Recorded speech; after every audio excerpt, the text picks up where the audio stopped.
Living an active life full of vitality is within reach for all of us, regardless of our age. Today's guest is going to show us how it's done. He's a scientist, published author, podcast host, patent holder, and a mastery of comedy improv. He joins us to showcase how Nobel Prize-winning chemistry can help us achieve a healthier and happier life. This is the story of living longer and better with Chris Burres. Chris, so great to see you again. It's been a little while. I got to start here, Chris, because I read that. I was like, all right, which one was he first, a scientist or a master of comedy improv?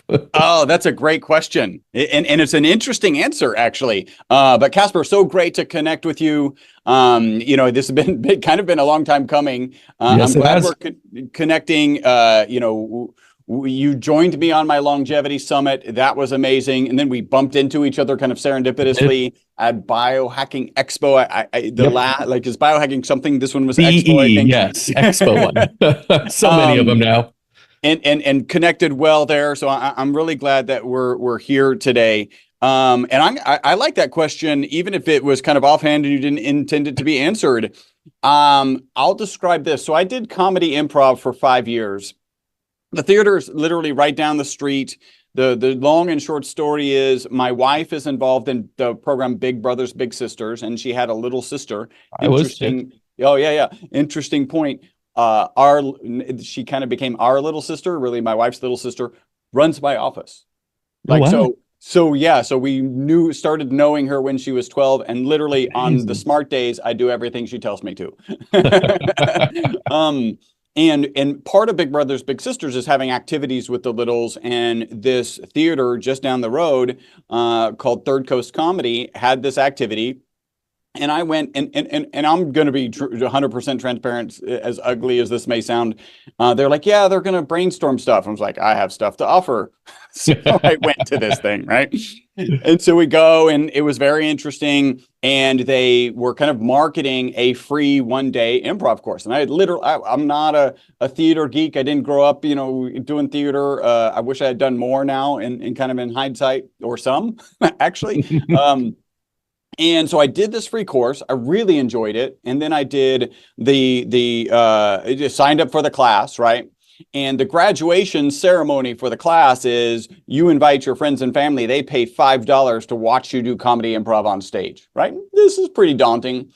And I remember for the very first skit, I'll just never forget it. I was in the middle of it, and I thought, you know what? If I'm going to bother to do this at all, I'm going to do it huge. It's just going to be a huge whatever. And it came off really well. Coming off a stage, we actually kind of had a graduation with more senior improv artists. And they were like, wow, like, how long have you been doing this? It was like, that was the first time on stage. Like, never done this before. Now, to get to the real answer, I think, one time my mom saw me, and I went to my mom and I was like, well, what did you think? And she said, it felt like sitting around the dinner table. Because that's what we would do for dinner as a family. Like, throw out the word, like I told a probably inappropriate joke before we got started about lichen, right? Like, throw it out there. Ooh, that was too much. Pull it back and rein it in, or push. Usually we would push harder. And so that is a lot of improv. And I can tell you, I couldn't recommend taking some improv training more. By the way, they ultimately ended up inviting me to be in the troupe, and so I was performed with them for like 5 years. I think improv is a really, really valuable skill. One of them is, and we all know this, right? We've all had a fight with a significant other or just another person, and we're like, you've heard that you shouldn't be in your head thinking about what you're going to say next, right? And then waiting your turn to say it. You should actually be listening to them. And that makes perfect sense. Really hard to do. Improv kind of trains you for that. Because when you're on stage, the first rule of improv is yes and. And so I can have, and this is usually true, where you've got like, okay, you're in the middle of a scene and there's a frog that's inhaled a bunch of helium, so it's floating away. And I've got like 8 things in my mind. I'm like, oh, this is going to be great. But then they pop the frog, right? And you can't go like, well, magically it heals and now it's floating again and we're going to go in the direction of my beautiful thing that I've worked out. You're like, okay, well, everything that I thought this was going to be is no more. And now you're going down a different direction. And it's all real time. And so I really do miss it, because I could have the toughest week and then I could go perform improv. And because you're so dependent on what the other person is saying, you actually are, there's a phrase, if you're in your head, you're dead. You have to be out of your head. And so there was nothing more kind of de-stressing than the stress of, because it comes with some weight. But, and I'll also say, even in a business meeting, where it's awkward or whatever, at one point, I can now say, well, these guys didn't pay money for me to entertain them, so this isn't that bad, right? Like I'm not really on the spot where with at least being in the professional troupe, I was more on spot. So I highly recommend doing improv. The yes and lesson. I actually trained with them. We would go do corporate trainings with them, because those rules of improv are just really good to adapt. And so I loved it. And it was, so I think if you go with that story and my mom's kind of isolation of the dinner table, I was probably a comedy improv artist first. I love that answer, because I feel like if you went into the scientist portion first, you would overanalyze ever going to something like comedy improv, right? It would turn into a mathematical equation of some sort of the probability of embarrassment versus the risk reward. Yeah, and you exactly. did that first and then pivoted into the science, which probably helped you, right? Yeah, I think well, the way that I ended up, I was just good. I don't know, maybe I just think logically. You've got a logically, I guess it's right-brained. I can't remember. I'm wired that way, so I do think logically. I have a 14-year-old twins, the boy-girl twins, and my son is just so black and white logical. And I remember being like that and being like, well, how can these people think of gray things? And then here we are. Yeah. Like everything in life is gray, really, right? Really? Like you should have positions and you should defend them passionately, and then you should go like, well, I got new data and that's no longer true. Let me defend the next thing passionately. And it really does end up being in a gray and accepting and more accepting. But I was wired black and white, right? Actually, in this conference that I was at this weekend, we were talking about something. It was like some things are just very binary, and ironically, they were like, "Well, you can't say binary. You got to be careful." Saying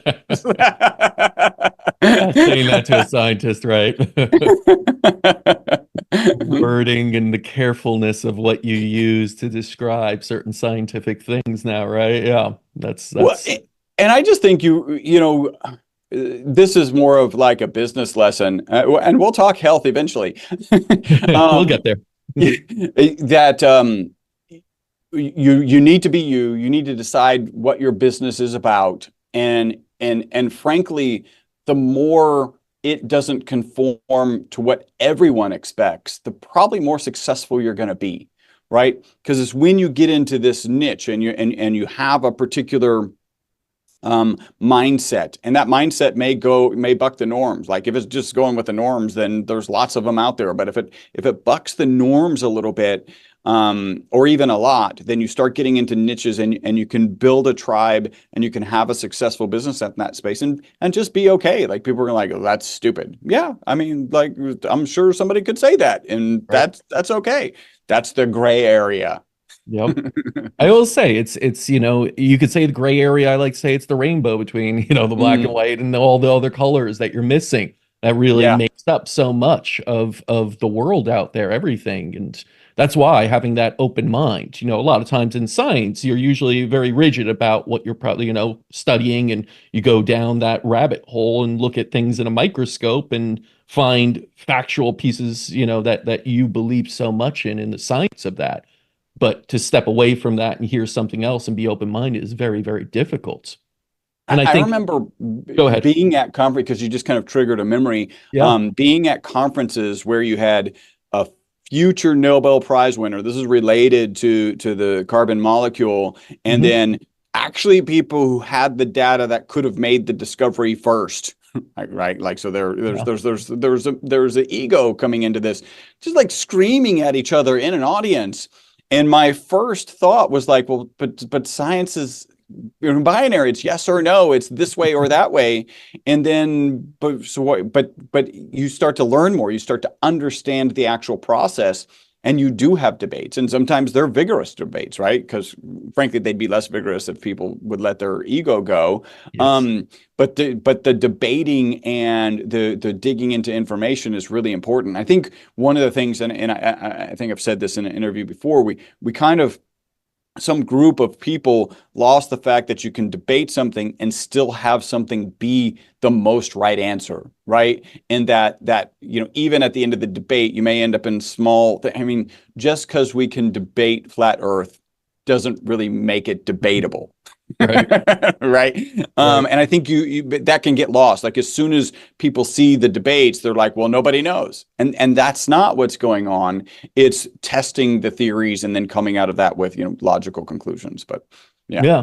And it's amazing how you had the opportunity to watch those debates and come to your own conclusions, which led you to a lot of what you're doing right now, led you to My Vital C and the products you're utilizing right now.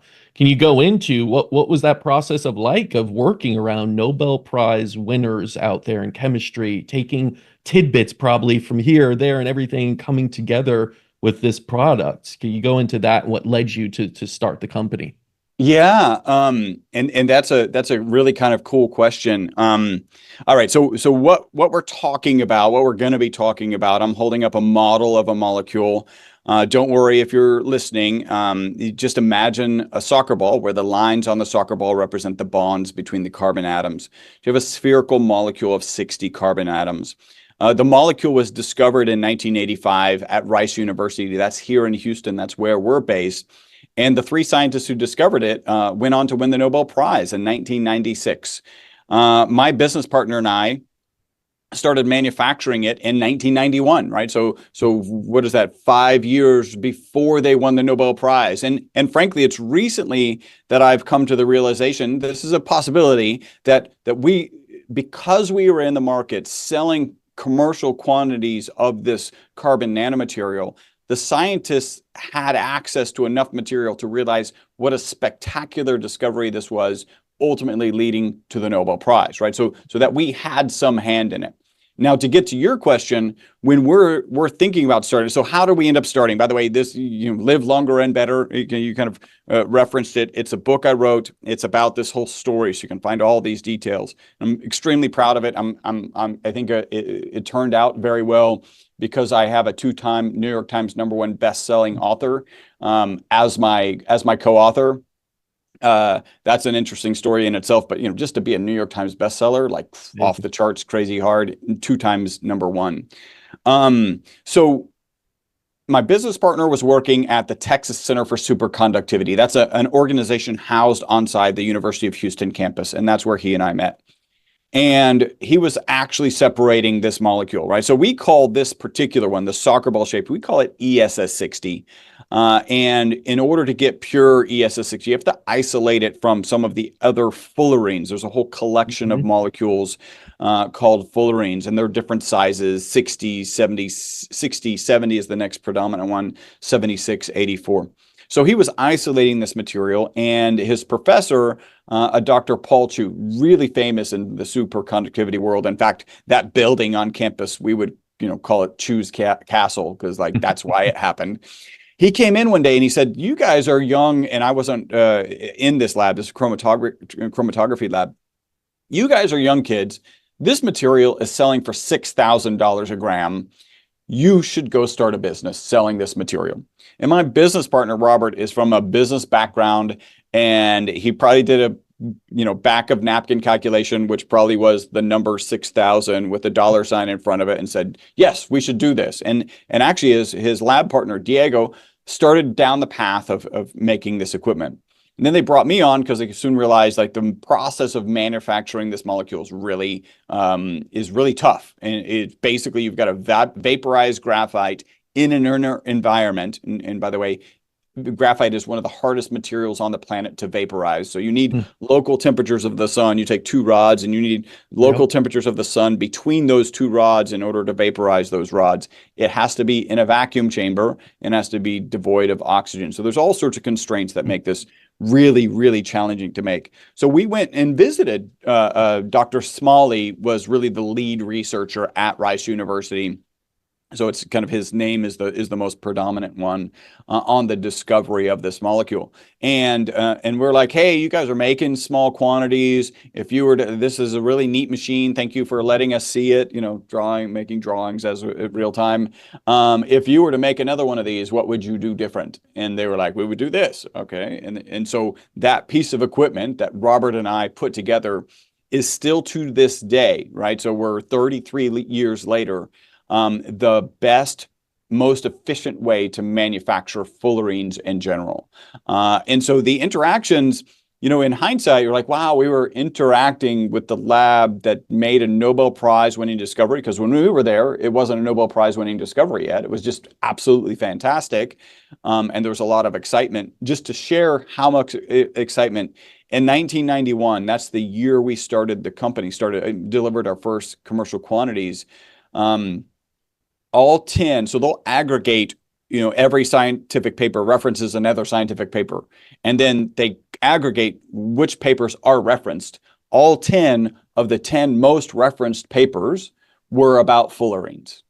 All 10, like, so everybody was writing. In fact, people would ask us, hey, what is this molecule good for? And our initial joke was, it's really good for funding, because if you write a proposal about fullerenes, you are gonna get funded. It brings you money.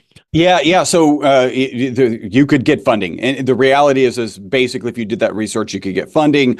All 10 of the most 10 reference papers. So all 10 of the 10 most referenced papers were on fullerenes. It was basically, to kind of to my knowledge, the first viral discovery. I'm sure like you could go back in history and there are other things. But so absolutely amazing. The people might ask, like, why was it so popular? I describe it as being a material that performs as well or better than the current best material in almost every application. So it makes better inks, it makes better batteries, it makes better tires, it makes better photocells. And this is when people are like, wait, okay, so we haven't talked about health yet.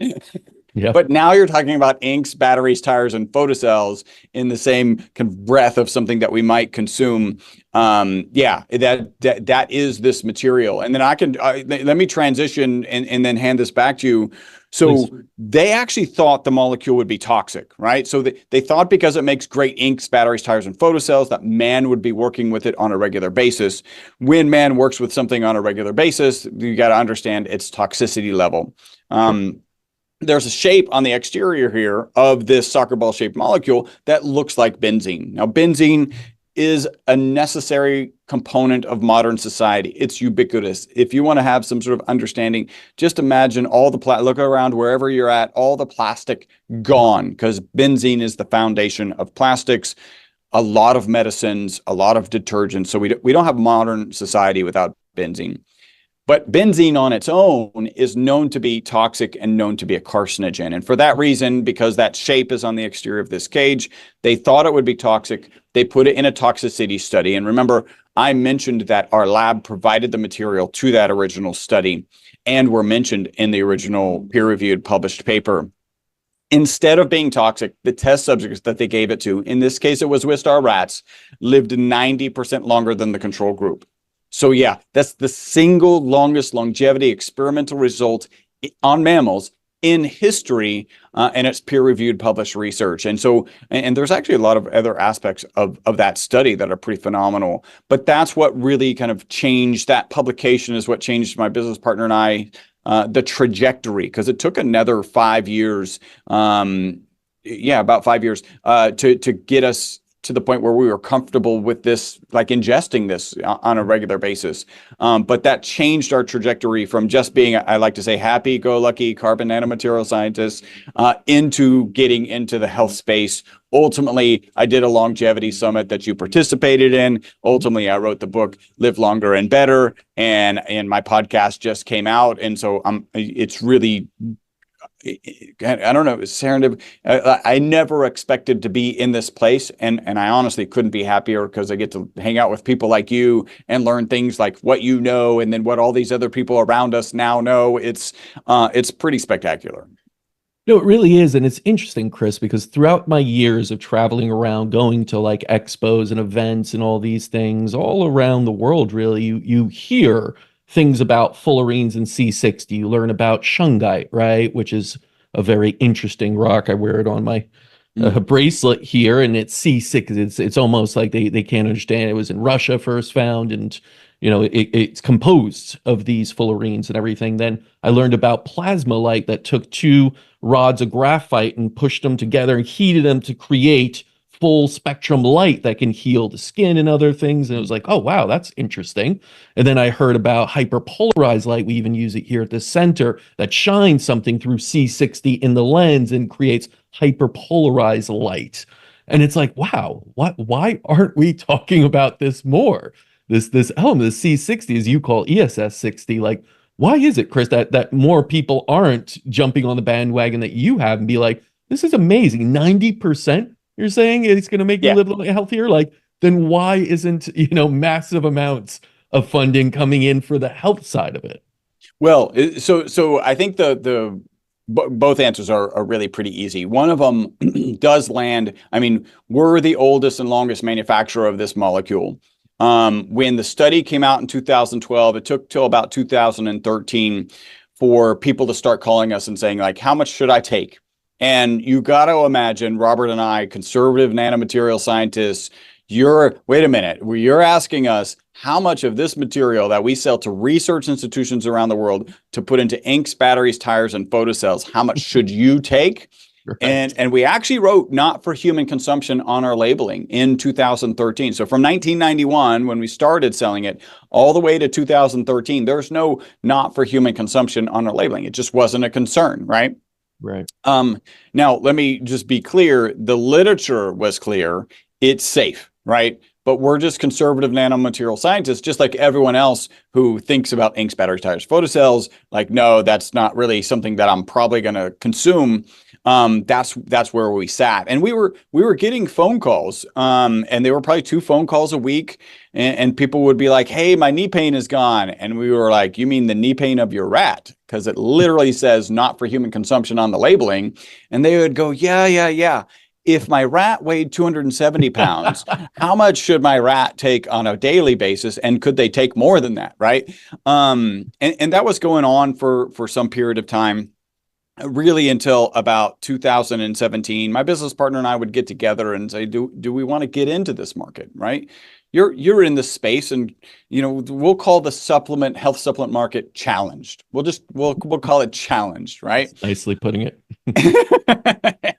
and it's potentially the antithesis of selling commercial quantities of carbon nanomaterials to research scientists, because as soon as they get that black powder, they're giving it to a grad student, they're giving it to a research associate who has an HPLC, who's confirming that we shipped them what we promised them.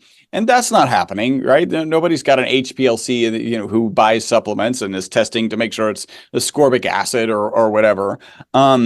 But so every quarter we were like, okay, we're still getting these 2 calls a week. It's amazing testimonials. It's not something that we want to get into. I actually, in that kind of time frame, found a peer-reviewed published research paper that showed 50% of the supplements that this research group had purchased did not have in them what they said they had in them, right? Again, not the kind of industry we want. That's a challenged industry. Yeah. Fast forward to 2017, a guy with a big YouTube following starts talking about all the benefits he's getting, taking it on a daily basis. And our phone went from 2 calls a week to 10 calls a day. And now my business partner, like, okay, we're happy-go-lucky carbon nanomaterial scientists, but we're also entrepreneurs. And one of the things, if you go back to that research paper where 50% of the supplements on the market didn't have in them what they said they had in them, like, I try really hard to be very altruistic, and a lot of that is probably because they just don't have the skills to confirm that they have in them, right? We've got the lab, we've got the skills, so we probably should be leading and providing this material to keep people safe. And by the way, subsequently, We tested 22 of the products that are on the market, woefully low in concentration, except for one, and ours, of course. And so that's where we really kind of created this difference, where we say that C60 is for industrial applications, and there's peer-reviewed published research that proves when it's improperly processed, it's harmful. ESS60 is C60 that's been processed for safer human consumption. Our goal is twofold. One, so that you get a high quality C60 product, ESS60 product, and two, that it's made correctly, right? That it's got the right concentrations. I mean, there's one group that's selling a C60 product in like a Listerine strip, right? Yep. A standard serving is a teaspoon. I don't know how many Listerine strips you would have to take to get a teaspoon of Listerine, but it's at least the whole container, right? Yeah. And there's companies selling gummies that don't even say how much C60 is in each gummy, right? And so it literally is just, fallen into this chasm of standard supplements, and ESS60 we do to help that. Now let me get to your actual question. Why isn't funding getting thrown into it? And you probably know the answer to this, which is big pharma. There's no room for IP at this point. So big pharma doesn't see the value in it, and probably will never see the value in it. And there's nothing to protect. I mean, they may see the value in it, and they may be actually scared of the value in it. And then the other really does, like, it's my role to do the marketing. We did our first event last year. Well, the one we met at was the first biohacking or health conference I ever went to, right? And so I'm behind on this, and we're going this year. We did Dave Asprey's event. We're going to A4M. I think I just got talked into Mindshare. Like, we're going to be doing a lot of stuff, and so that really does fall on me as kind of the scientist and marketer trying to get this out. And so I'm going to be working a lot harder to get this information into more people's hands. Yeah, it's necessary. People have a weird concept of supplements, and that, if it has C60, just give me more or less or whatever. It's branded, not understanding quality at all, not understanding differentiation. It is such a saturated market, and there are a lot of people just looking to cut costs and make something trendy and flip it quickly, and VCs and sell it, It's given it a bad name in many ways, and you can't tell what is what. That's why it's great to have people such as yourself. I always say, look for supplements where someone's talking about knowledgeably and explaining why it's better. Because if you just go and it just says more vitamin C than the competitor, it's like, okay, what kind? What is it doing? Is it more bioavailable? What is the unique part of it? Do they put all their money in marketing, cut costs on the actual, starting raw material? Like, where is the unique selling proposition except for more money into the marketing, which seems to be the way of like top supplements now. So I really appreciate that you're so available and sharing this information, because that's what makes the conviction in people, at least what it should be in the supplement world. I agree. It's not just a singular product too. Like, you have a whole line. It's, better sleep, great stuff, and energy. Like, how did that come about? You had this ESS60, right? You had this purified almost or formula of the C60 that's available. And how did you start to then basically position it for other health needs? Well, I think you ask, I think what you're asking is a lot more challenging than you realize what you're asking, right? Because I think what you're asking is like, what did it look like to try and start marketing this stuff? Right? And I could tell a fun little story. Way back when we were manufacturing raw industrial C60, the internet didn't exist. Right. So I think if you were to just go to an entrepreneur today and it was like, hey, they just discovered this Nobel Prize-winning thing and everybody wants it. Like, what do? You make a website, right? Yep. And maybe, I mean, it's science, so you probably don't even need to do social media. You probably need to do LinkedIn. Maybe you need to do like ResearchGate, where you can collaborate with other scientists. It's just a no-brainer. And then if you were to ask that same entrepreneur, okay, pretend the internet didn't exist at all. What do you do? And I don't think they'd have an answer, right? The thing we did is our first kind of real endeavor into marketing was we drove up to St. Louis from Houston because we're broke college kids, right? So we drove straight through the night, and we went to a symposium, Electrochemical Society symposium. And then we did things like, well, let's get the Electrochemical Society symposium list, and let's call every professor on that list and just like, are you doing research in fullerenes? Why not? What are you doing? And so I made those phone calls, right? Like it was just like the old school marketing, it's old school. It was all new at the time, right? Yeah. And then when you start, so that, I think that's just an interesting, and that is in my book. When you start thinking about this molecule, the first thing is, hey, it extended their lives. Why? So people want to know why, and I can address that in a couple of ways. One is that the medical community often thinks about longevity as a oxidation and inflammation issue, right? And so we can say we check both of those boxes. We have to be very careful. There's an ad hoc study out on the web that shows our product to be 172 times more powerful than vitamin C. Another one, peer-reviewed published research, 125 times more powerful than vitamin C. So antioxidant, absolutely check. The next is inflammation. You got to be really careful with inflammation. The FDA has equated inflammation with the diseases of inflammation. Mm-hmm. And so basically, if you're talking about mitigating or managing inflammation, you're talking about curing a disease. And so you can't do that, right? We need a lot more research to be able to do that. What we can say is we address inflammation as it relates to exercise-induced inflammation, right? So we've all had a tough workout, or even just walked one day longer than normally, woke up, felt that inflammation in our bodies, and for sure, we can address that inflammation. The other types of inflammation, and I'm going to share this. My director of research once said that the original paper could be 5 separate research papers, right? So you got this longevity component. The next kind of fascinating component is that all of the Wistar rats died without tumors, right? So a typical Wistar rat lives 32 months and has a known amount of tumor mass. So the longer they live, the more tumor mass they have in their body. Even though the MyVitalC rats lived out to 62 months, none of them had any tumors, right? Mm-hmm. That has, it certainly has, a lot of people are like, oh, cure for cancer. And I would say no. And I do say no. There's a big difference between managing a cancer that's metastasized, right, and being a cancer preventative, which is certainly what this kind of implies. And we know things as simple as good nutrition, good sleep, good exercise are cancer preventatives. But that's a pretty phenomenal result. There's probably a tie-in with inflammation that I can't make because of the FDA requirements. Yeah. And then I'll just wrap it up that our product fits perfectly in with an anti-inflammatory diet, right? So this is the diet of this blue zone people. The people who tend to live longer tend to have reduced incidences of stroke, reduced incidences of heart attack. And so that kind of answers that piece.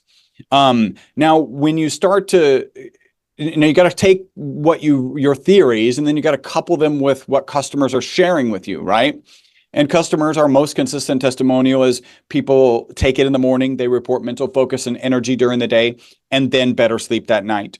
And so you're like, wait, focus and energy, those sound like different products, just those could be different products. And then sleep, that can be a different product. And then you start lumping this all together. And our original packaging kind of says all of the things that our customers put together.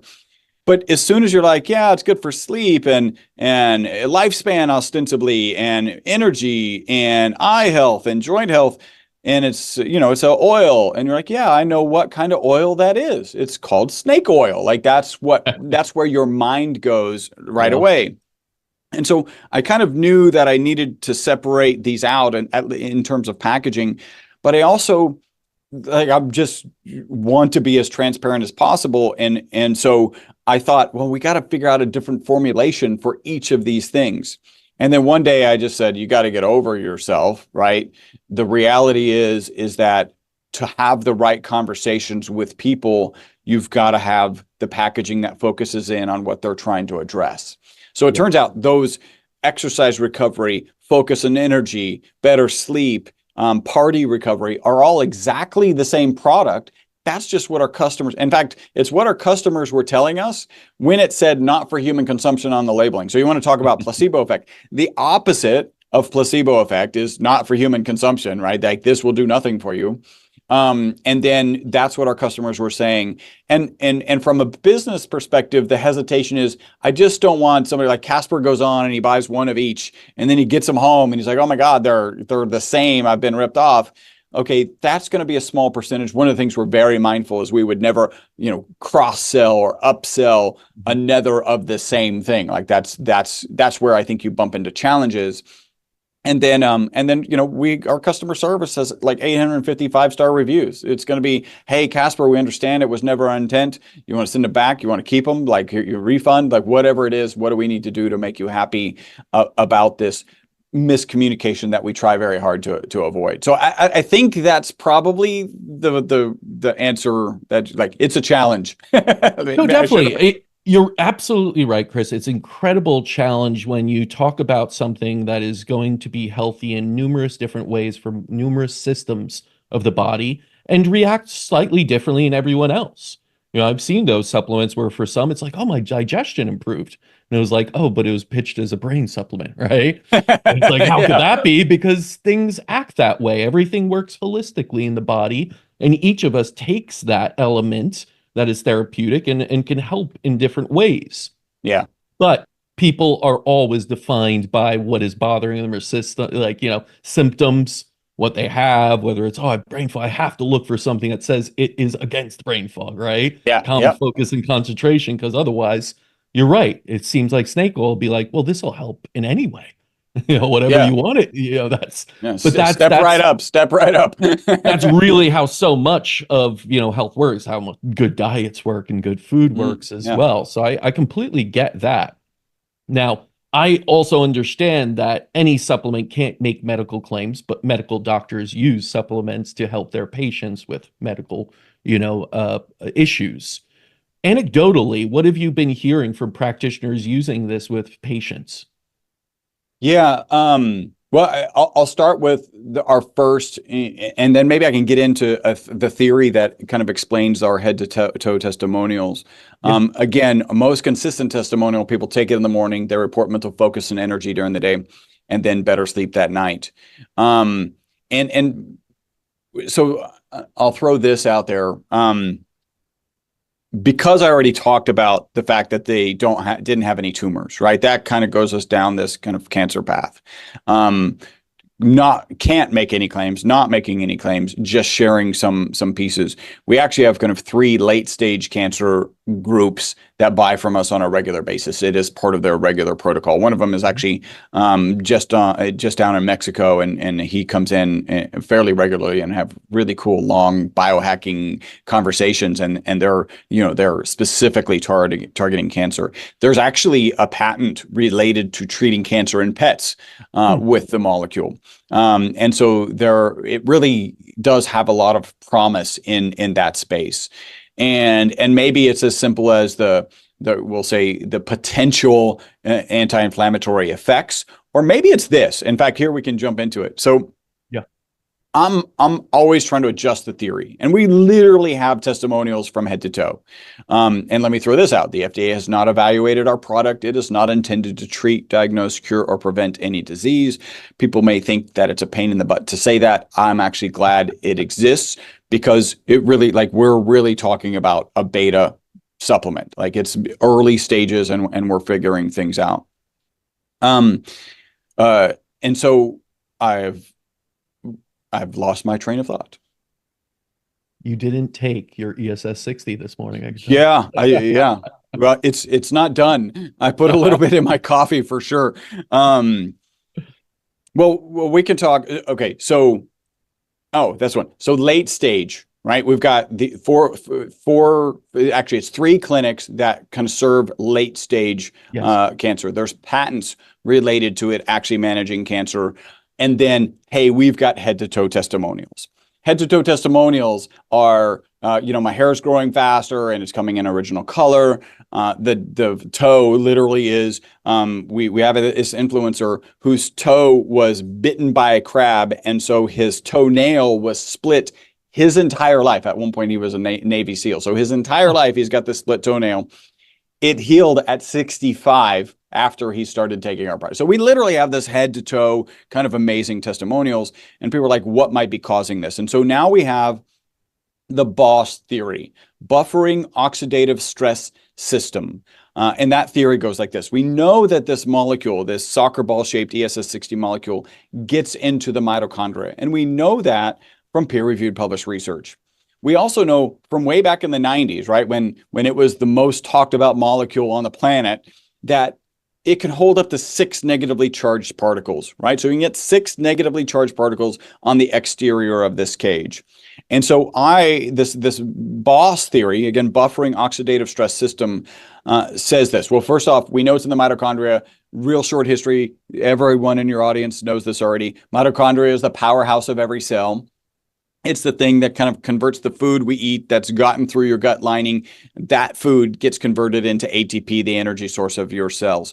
Every cell has between 50 and 5,000 mitochondria. Hemoglobin has 0. Brain cells have 2 million. I don't like 50 and 5,000 is a very common number that's shared, but your nerve cells and your brain cells have 2 million because that's how much energy they use. Like every energy source, there's a negative byproduct, right? Your car going down the road has exhaust. Your power plant has a smokestack. And those are negative byproducts that need to be managed. In the case of mitochondria, they are reactive oxygen species. And just like all of these things, right? Your car has basically a scrubber in it, and then it uses iridium and the name catalytic converter in it, right? And your smokestack has scrubbers in it. In the case of mitochondria, it's got resident antioxidants, glutathione, and melatonin. But we know these can get depleted in any part or in any cell from time to time. And this is where this theory, where we believe this is holding the reactive oxygen species. So my analogy is, it's Mardi Gras, right? Mardi Gras is over. We're on Bourbon Street, and you've got these drunk reactive oxygen species running around, smashing windows and doing the causing ruckus. And the police, the glutathione and melatonin, come in and handcuff themselves to these reactive oxygen species and get them off of Bourbon Street. But when they get overwhelmed, what do? They throw them in a paddy wagon, this ESS60 soccer ball shaped molecule. So now this paddy wagon is holding on to them so that they can't break windows and they can't cause problems. And then when that mitochondria replenishes, it can come and handcuff them to those reactive oxygen species and again get them off of Bourbon Street. And this, we know it's an antioxidant 125 times more powerful than vitamin C. We know and that's peer-reviewed published research, we know that it gets into the mitochondria. So this is the theory that can potentially explain these head-to-toe improvements. And now, if we are seeing improvements in cancer, this might be that thing. If we are seeing improvements in any of these kind of diseases of aging, if you're improving or reducing the negative impact of mitochondria, which it will have from time to time when it's overwhelmed, then you're going to see systemic improvements. I love that analogy as someone that's been to Mardi Gras and has seen the debauchery there. And there definitely aren't enough cops for those drunken people smashing things. So need more paddy wagons. My trick was always don't go down Bourbon Street, go across Bourbon Street, right? So you go on the side, right? Yes. But because once you get, and it may not be that bad because once you're going down the street, like the crowd just there's not much, you don't have much choice. You're going this way at this pace because that's what the crowd's doing. You're just surrounded, and that's when the craziness happens, and that's what you don't want happening inside your body, and that's why exactly like ESS60. I totally get it. The idea of just detoxifying, lowering that oxidative stress and improving mitochondrial health, and that theory of aging is the way you increase longevity. Let me ask about the olive oil because is that a preservative? What is the use of that within that because it's ESS60 in olive oil, correct? Yes. And we have 3 oils, right? Olive oil, avocado oil, and MCT oil. And I can kind of wrap this up with that. The powder, so when you isolate the powder and you have a pure ESS60, it's just a black powder, imagine it's just a bunch of crystals, like salt crystals or sugar crystals. And you can consume it. It's very safe. Like they've done all sorts of stuff to test it, but you'll just excrete it out because it turns out that powder is not water soluble. So you'll just consume it and excrete it out. Now, when you dissolve it in olive oil, it breaks down, and it literally it's a solution. So it's dissolved, and you're down to the monomolecular layer of the ESS60 molecules floating around in this olive oil. And in terms of surface area, like it's infinitely more, there is a number, but it feels infinitely more, right, than a crystal and then the individual molecules. Just to share, because this is a fascinating number, you can do the calculation and understand how many molecules are in one drop of our olive oil product. And it turns out to be 460, actually I have the number here, 475 times more molecules in one drop than you have cells in your body. Yeah, so it's a super small molecule, and then when it's dissolved like that, it can readily, well, it can be taken into the mitochondria. Like that's where we think it's doing all of this good. So, so we've got the three oils. People will often ask, like, which oil do we? Well, why is it olive oil? Because that's where the original study was. That study out of the University of Paris was in olive oil. People ask, well, why'd they choose olive oil? It turns out that you can get significantly more of the ESS60 molecule in olive oil. I'm not sure that's the reason they chose it. I think it was probably, they're Parisians and they have a high quality Tunisian olive oil around and like, let's use this. And so they prevalence, ease. And so they use that. But when people ask which product would I recommend, olive oil, avocado, or MCT oil, I bumped into a guy who was allergic to olive oil and MCT oil, which I would have never thought even possible. It's such a small fraction, but he needed avocado oil. So if you happen to be allergic, take the one you're not allergic to. And then we always recommend olive oil for two key reasons. The first is all the research, all the literature is on ESS60 and olive oil. And then next, you can get the highest concentration of the ESS60 molecule in the olive oil. You can get about 0.8 milligrams per milliliter in olive oil, 0.6 in avocado, and 0.3 in MCT. Got it. No, it makes total sense. And a lot of people always question why aren't things just always in capsules or anything like that? I mean, you have to look at the compound too and understand if it's fat soluble, you don't want that in capsules. And people sometimes don't realize those things. The delivery systems and mechanisms for bioavailability matter. They matter a lot. And that's where you get sometimes gimmicky things that tell you to take this and it's in a cap, but it's not going to be bioavailable because you're not taking it with some sort of fat soluble, product. So I totally get that. I think gummies are a gimmicky thing too. Oh, right? They're incredibly gimmicky. Come on. Yeah, right. And especially gummies that don't even tell you how much of the component is in them. Right. That's a piece of candy then. Yeah. Yeah, exactly. Right. Well, people have done a really good job of making a 0-calorie piece of candy. Like, good job.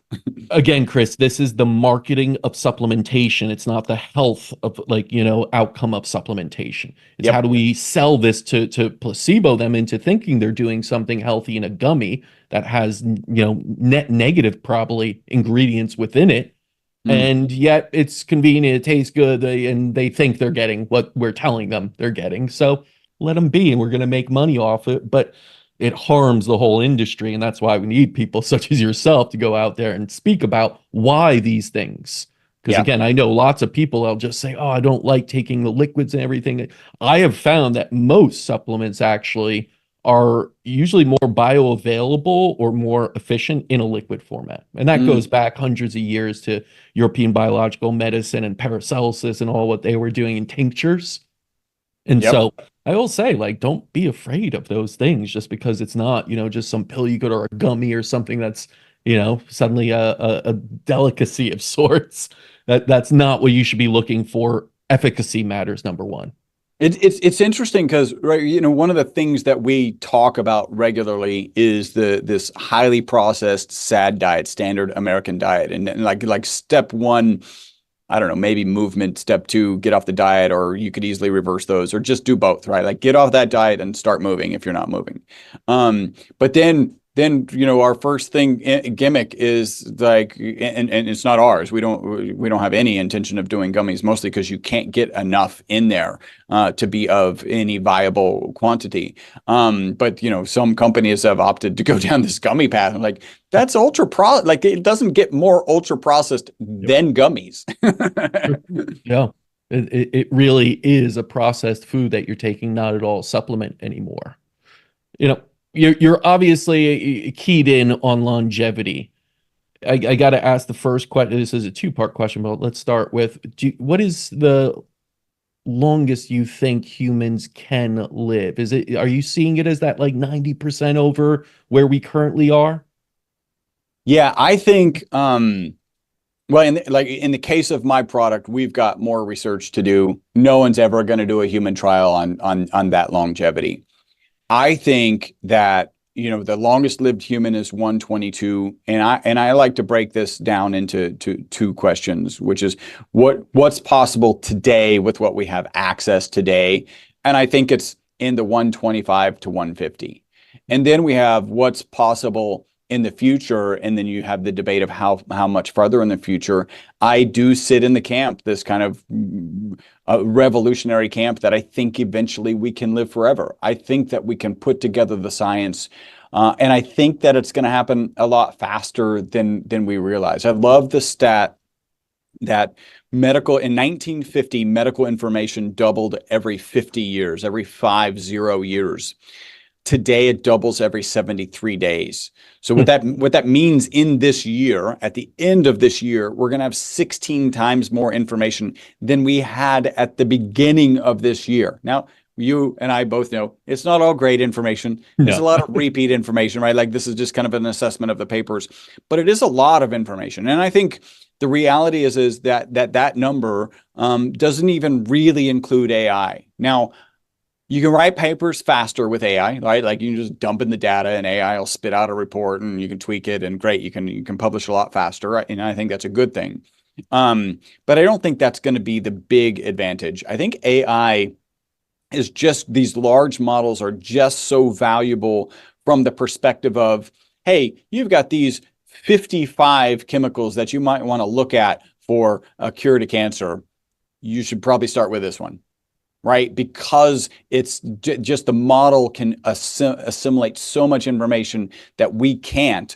And I think it's not just that we're doubling medical information every 73 days. It's that the information we're going to get out of it as AI gets applied to it more and more is going to be the most valuable. It's going to be even more valuable. Like, how long does it take to discover this next new thing? Right? You think, you talked about things having other side effects. Viagra, I believe, was originally supposed to be a heart medication, right? A blood pressure medication, right? And then they find this other, like, how long does that process take? You start throwing that into a language model, right? A large computer model. And it was like, hey, by the way, like, we've noticed this thing faster than you did, right? Like, it becomes something that can be beneficial to society a lot faster. So I'm pretty excited. So the first is like 125, 150, and then the next, ultimately, I think it's, forever.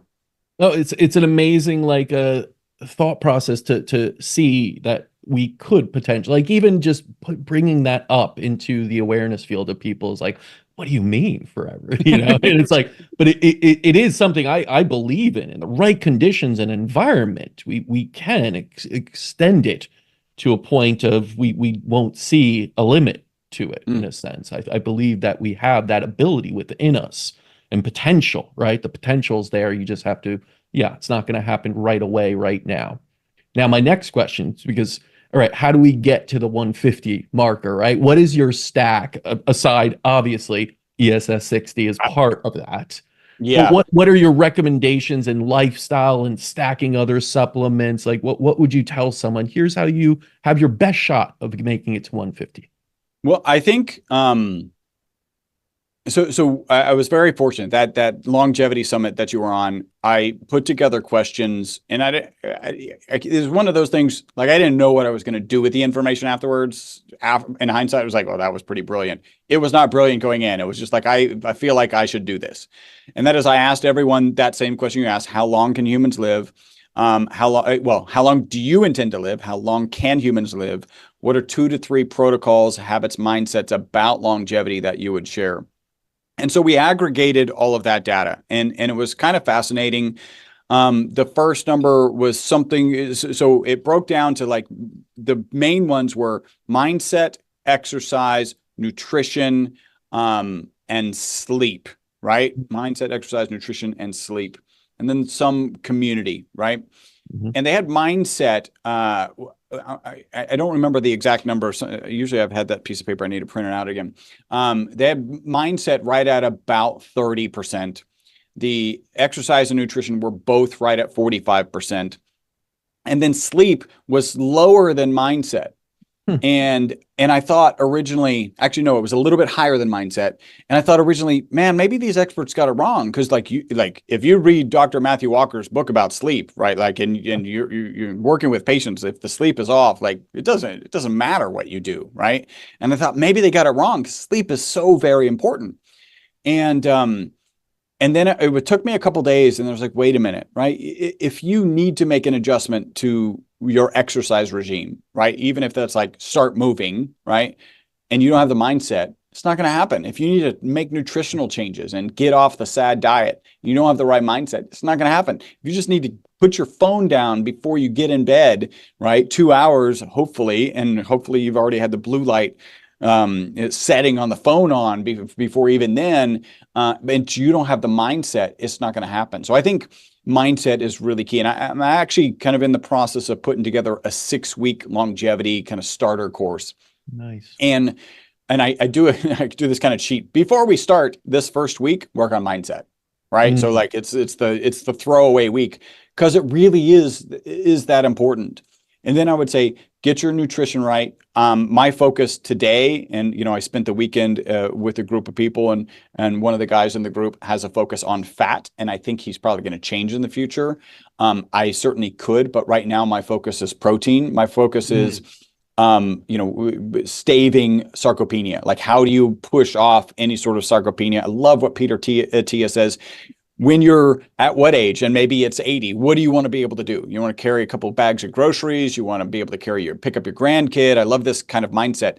Well, just know that traditionally there's a trajectory down as you age. And so it's not that you can carry, if let's say you're 60, if you're 60 and you're carrying 3 bags, you probably won't be able to carry 3 bags at 80, right? So you got to be higher at 60, right? And I think you could actually work out through that. So protein and really the workouts, right? You really want to focus on 4 things. I don't know if we want to get into all of this, but you've got to be doing strength training.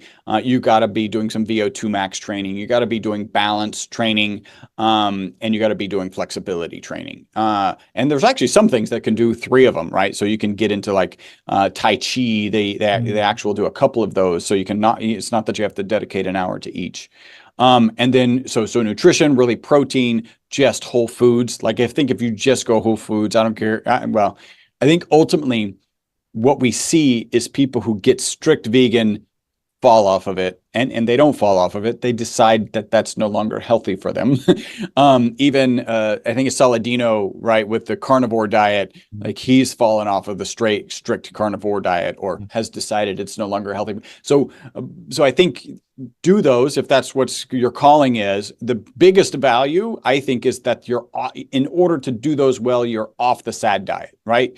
You're off of any diet. I think is one of the big reasons that they tend to work up front. It's because you're off of these processed foods. And then sleep, get to sleep at the same time. Make sure your room is cold. Make sure you got the blackout shades. Put your devices away. Don't drink or don't drink 2 hour last drink, or the one drink that you do have 2 hours before you go to sleep. And I think those are going to go a really, really long way. And I had so many interviews, and even subsequent to finishing that longevity summit, I've had another 12, 14 interviews, and it's very interesting that people are addressing the individual problems, the individual challenges, the autoimmune challenges that they're having, and they're all basically addressing it the same way, right? Like, one, get gluten out of your life, right? Like, I just had an interview with a lady who trains functional medicine, I think functional nutritional practices. And the phrase that stuck out was like, there is no mostly gluten-free diet. Like, it's gluten-free or it's not. And then, just, it turns out wheats and grains, are not good for you, right? Stay away from soy, stay away from wheat, stay away from corn. Those things tend to cause a lot of inflammation. And the last thing I'll throw in, and this is probably the most important one, Dr. Tom O'Brien, he wrote The Autoimmune Fix. And he says, you should, and he's kind of more traditional, like as the man of the house, you should carve out 1 hour per week focused on health, focus on learning about health, right? And I know for you and me, it was like, if I did 1 hour in a week, something went wrong. Like, like even on vacation, I'm doing probably an hour a day of like absorbing information. But to have that 1 hour a week, that commitment to 1 hour a week of you getting better, listening to your podcast, listening to a good book on health. I mean, I love the answer there because it's a holistic viewpoint and it's one that's empowering. I think that's it in the end, Chris. It's like when I hear people, it's like, what should I do? It's like, become your own best advocate. Like, I appreciate the question. I'll give you all but it's like, at the end of the day, you need to make the decisions that are best for your own health. Take in the information, become a sponge, feel it out, use your intuition, and go from there. So it's like, everything you were saying is this holistic viewpoint to what health is and to how to live a long, healthy, and happy life, right? Because it's not enough to just constantly try and be healthy and sacrifice happiness, which will lead to unhealthiness. Again, it's like that it can't be one without the other. I say if you're healthy, you're happy. If you're happy, you're healthy. Yeah. Right? Yeah, and I like that, the quote, like a man with his health has 1,000 dreams, and the man without his health has but one, and that is to be healthy. So yeah, it's so important. And the other thing that I think kind of came out of this, which I think you and your audience will appreciate, is this concept of what is the best model for kind of getting into old age. And if we haven't solved aging and we're still dying of natural causes, is this model of a candle flame, right? Because that candle flame, which by the way also produces the ESS60 molecule, because it is a naturally occurring molecule, but that candle flame burns bright and brilliant until this like last fraction of a percent. And I know I read some data point that said, we spend about 20% of our lives in some sort of decline. And that's why people aren't typically interested in living longer. When I share the story of the rats living 90% longer, a lot of people are like, well, why would I want to live longer? Yeah. Yeah. And if you change that, right? Like if it happened to be you, it was like, well, Casper, but if you had the same mental capacity that you have today, and you had the same physical capacity that you have today, would you then be interested in living longer? And almost universally that switches it, because currently we can't separate living longer from living in some sort of state of debilitation or being infirmed. I will say there's a small percentage who, even if they had the same mental and physical capacity, don't want to live longer. Yeah. And I was like, well, there are things, spend some time figuring out where you find joy in your life, make some adjustments, reinvent yourself so that you do have that joy in your life. But yeah, this is a fascinating time for health span. It's a fascinating time for longevity. I'm just excited to be here and participating and, sharing some fantastic research. I'm excited too. I mean, and it sounds like you got exciting things coming up. You got this course coming out. What are you excited about? Like, what's new coming up for you and My Vital C? Yeah, first, I'm excited about the podcast. That came out about 2 months ago. It hit a top 10 alternative health podcast, a top 50, and is riding right there. So I'm really excited about that effort and getting more and more information to people. I actually bumped into people at Dave Asprey's conference who were like, "Hey, you're Chris Burres," which is kind of cool, right? And I'm like, yes. It was like, I listened to your entire summit, right? The longevity summit. I don't know what you do, right? And I was kind of proud of that, because the summit wasn't about My Vital C. It was just about me getting this opportunity to interview amazing people and then sharing that information with as many people as possible. And so yeah, the podcast is similarly structured. There's, some little ads for My Vital C, but it's structured to deliver a lot of value. Just like you've obviously done a lot of work for this podcast. I love to do that work. It is a lot of work, but I love to do that. Yeah, to do it well, and you have. Yes. It's a lot of work. And so I'm getting to learn more. That's going to get kind of play out in in that actual kind of longevity course, and in, whatever books are coming out in the future. And I've got one that's already, I think, 3/4 of the way done. Oh, nice. So I'm excited about all of those things. Yeah, no, super exciting time, right? Obviously for yourself and all these things. But like you said, I think it's just an exciting time in general. I know people could look at this time, be like, it's chaotic, it's this and that. It's like you could always look at it half empty or half full, that glass, right? And I think for the possibilities and opportunities we have, and amazing products that are now available to really help us, it's a great amount of things out there that we should be excited about and that could help us live healthier, longer, and happier. So thank you so much for coming on. Where can people connect with you, buy the product? Yeah, so we actually made a landing page for your audience. So it's myvitalc.com/YHYS, right? Nice. And so they can go there, just like I said, if you're just looking for one of the oils, go for the olive oil. We also do offer, I think it's about a 20 to 25% discount if you go on subscription. Even if you're planning on just getting one bottle, go ahead and take advantage of that discount. Most people stay on subscription, but don't worry, you can cancel at any time. Our customer service team has like 850 5-star reviews, so they're not trained to talk you out of canceling your subscription. I want to share a little bit. The book is available, so Live Longer and Better. It's available on Amazon. It's $20. You can buy it on our website. It's also $20. For an extra $10, I'll sign it, and that full $10 goes to OUR, Operation Underground Railroad. You may remember the movie, The Sound of Freedom, which is about child sex trafficking. I happened to see him speak before the movie came out. The movie is moving for sure. Obviously, solving child sex trafficking would be amazing. And so the full $10 fee, it's $15 if you want Jerome Corsi. He's my 2-time New York Times #1 best-selling author.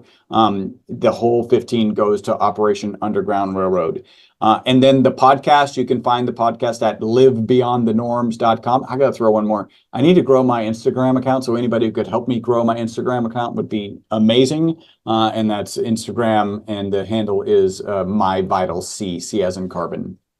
You heard him. Go over to Instagram and give him a like and a follow, because you do great work. You're sharing a ton, which is really necessary these days. You obviously understand what it takes to live longer. You have the science behind it, and you got the humor behind it too, my man. So thank you for putting those two together. It's very hard to laugh and be scientifically, factual on things, and you're doing that. I think that's the key to living longer, laughing more. So I love it.